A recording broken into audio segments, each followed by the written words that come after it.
Assalamualaikum dan salam sejahtera. So hari ni kita nak sambung topik 4, haba. So di akhir pengajaran ini kita akan tahu tentang keseimbangan terma, menjelaskan melalui contoh keseimbangan terma dalam kepaliran, dan seterusnya menentu ukur sebuah termometer cair dalam kaca penggunaan dua takat tetap.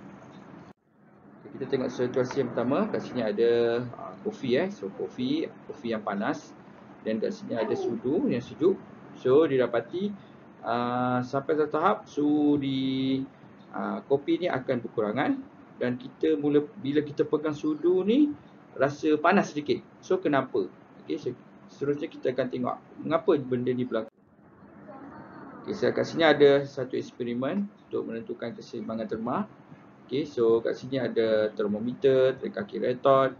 Kat sini ada suhu yang panas dekat bika B. Ni suhu B ni suhu dia sejuk lah, dia guna air sejuk. So dia rekodkan lah suhu selama 5 minit. Tapi cikgu ringkaskan sampai 60 saat je. So mula-mula dekat bika A tu dia suhu dia sejuk. So mula dengan 0 darjah Celsius, dan dekat suhu B ni panas 50 darjah Celsius. Selepas 30 saat suhu dia meningkat. Yang dekat yang sejuk tadi tu dia meningkat jadi 20, dan yang dekat B yang panas tu jadi 30. Sampai satu tahap suhu dia sama. Suhu dia sama. So bika A ni umpama macam sudu lah. Sudu yang sejuk. Kemudian dia suhu dia jadi meningkat jadi 25 darjah Celsius. Untuk yang suhu B ni seolah-olah macam kopi tadilah. Kopi tu panas mula-mula, lama-lama suhu dia jadi sejuk, berkurangan. Sampai satu tahap suhu dia sama. So waktu suhu dia sama ni kita namakan dia sebagai keseimbangan terma. Kita perbincangan dia kata kat sini, mengapa bika A dibalut dengan kertas tisu? Kenapa ya? So untuk mengelakkan suhu di dalam bika A hilang ke persekitaran. Kemudian huraikan perubahan suhu air panas dan air sejuk. Suhu air panas akan berkurangan, dan di mana suhu air sejuk akan meningkat. Kemudian apakah yang menyebabkan perubahan suhu yang diperhatikan? Disebabkan adalah pemindahan suhu di antara dua objek. Suhu yang sejuk, objek sejuk pindah ke suhu dia ke objek panas. Objek panas pindah ke objek sejuk. So apa yang kita belajar tadi, apabila dua objek bersujud macam tadilah, sudu dengan air panas kan. Didapati air kopi tadi menurun, manakala objek sejuk tadi yang sudu tu akan meningkat lah. So dia akan last ni dia akan jadi sama. So apabila dia dah jadi sama, kita namakan dia sebagai keseimbangan terma. Ini adalah penjelasan tentang situasi tadilah. Ni suhu yang panas, ni suhu sejuk. So suhu panas pindah ke suhu sejuk, suhu sejuk pindah ke suhu panas. Dia pindah sampai satu tahap suhu dia sama dan tak berubah, dan ini kita namakan sebagai keseimbangan terma. Kita nak tengok keseimbangan terma dalam kehidupan kita. So kita nak tengok apa contoh-contoh dia. Pertama kita gunakan oven untuk memanaskan kek lah. Kedua, menyejukkan objek. Contohnya peti sejuk. Seterusnya termometer. Termometer kita macam nak ukur suhu badan kita. So jadi suhu badan ni akan pindah ke termometer, dan termometer akan pindah ke badan kita. Sampai satu tahap suhu dia sama. So itulah suhu badan kita lah. Kemudian air sejuk. So air sejuk ni, haba yang sejuk pindah ke air. Suhu air tu akan pindah ke ais. So sampai tahap suhu dia sama. So itu dinamakan sebagai keseimbangan terma. Seterusnya kita nak menentu ukur. Macam mana nak ukur bila kita ada termometer, macam mana kita nak ukur? Kat sini ada situasi. Termometer ni skala dia tak jelas. So dia orang nak buat macam mana? Nak buat eksperimen macam mana nak ukur suhu tersebut. Kat sini kita ada info lah. Proses menentu ukur menggunakan sifat termometrik dan ada pada cecair, sifat termometrik bermaksud sifat fizikal yang boleh diukur, seperti panjang turun cecair dalam termometer yang berubah dengan suhu. Okey, kat sini juga ada info. Termometer masakan digunakan untuk menyukat suhu makanan semasa dan selepas penyajian makanan. Kawalan masa dan suhu yang tidak baik akan menyebabkan keracunan makanan. Oleh sebab itu, menentukan ukur termometer secara berkala adalah sangat penting. Okay, kalau kita masak kat rumah ni, biasanya kita jaranglah gunakan termometer. Tapi kalau kita masak menggunakan skala yang sangat besar, suhu ni kita kena pertimbangkan sebab banyak makanan kan. So jadi kita tak tahu dia kualiti ke tak kualiti. So baru-baru ni kita ada kes di mana keracunan makanan di Terengganu. Telur tu dia berasal daripada telur. Okay, telur tu dia mungkin telur lama. So mungkin tak tak cukup masak atau menyebabkan ramai orang yang keracunan makanan. Okey, so ni aktiviti dia, macam mana nak mengukur ukur dia. Kat sini dia kata tujuan dia adalah untuk menentu ukur termometer cecair dalam kaca menggunakan takat didik air suling, termometer pembaris 200 ml. Okey, ni bekalan kuasa dan kaki retort, ais, air suling dan pika pelekat legap. Okey, tutup skala termometer dengan pita pelekat legap supaya skalanya tidak kelihatan. Okey. Kemudian sediakan 2 bika. Okey.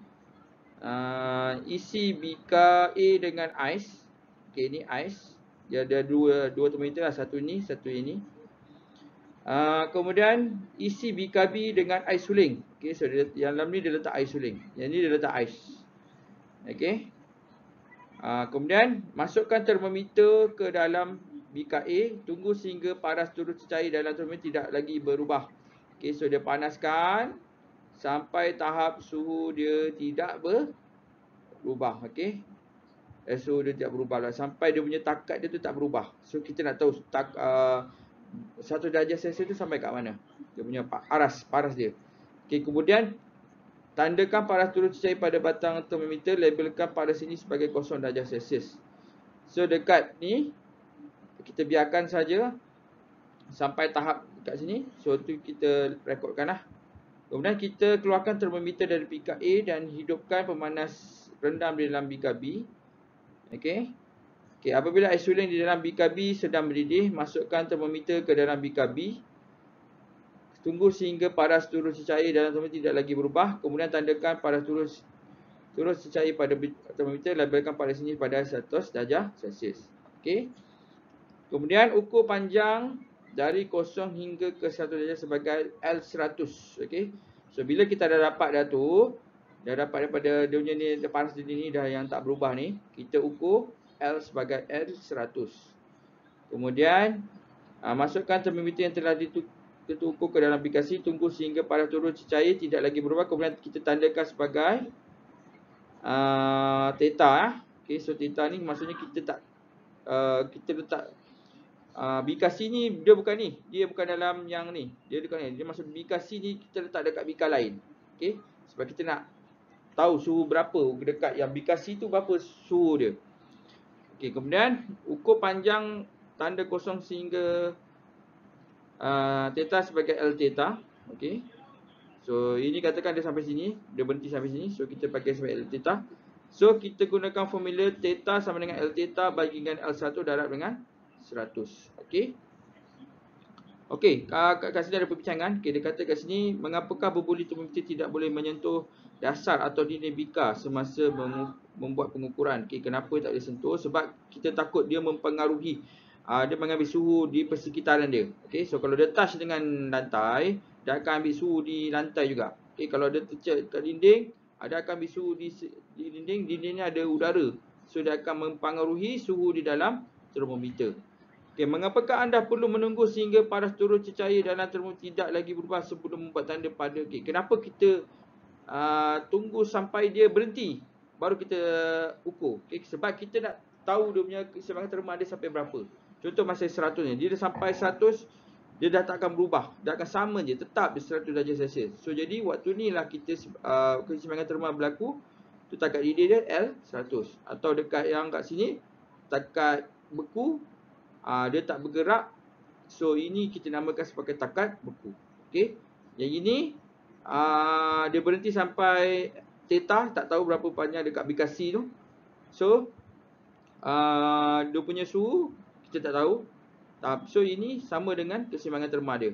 Okey. So apa tujuan dia adalah, senang cerita dia adalah untuk menyamakan dia punya untuk mencapai keseimbangan terma dia. Okey, so penentu ukur ialah proses pensakalaan pada termometer untuk membuat pengukuran suhu. Suhu 0 darjah adalah takat tetap bawah dan suhu 100 darjah Celsius adalah takat tetap atas. Okey. Ini takat buku, yang ini takat didih lah.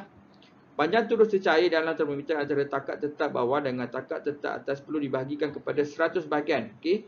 Dan ialah macam pembaris lah. Okey. Dengan ini termometer tersebut telah diukur dan boleh digunakan mengukur suhu antara 0 hingga 100 darjah Celsius. Okay, kita tengok latihan. Okay, nyatakan apa yang berlaku kepada dua objek dalam keseimbangan terma. Okay, pertama, pengaliran haba antara dua objek bersentuhan secara terma sehingga mencapai suhu yang sama. Kemudian, adakah badan kita berada dalam keseimbangan terma dengan persekitaran? Okay, terangkan jawapan anda. Okay, jawapannya adalah ya. Apabila manusia berada di kawasan sejuk atau panas, akan berlaku pelanggaran haba di antara badan manusia dengan persekitaran sehingga mencapai keseimbangan terma. Oleh sebab itu, kita perlu memakai pakaian yang sesuai dengan contoh.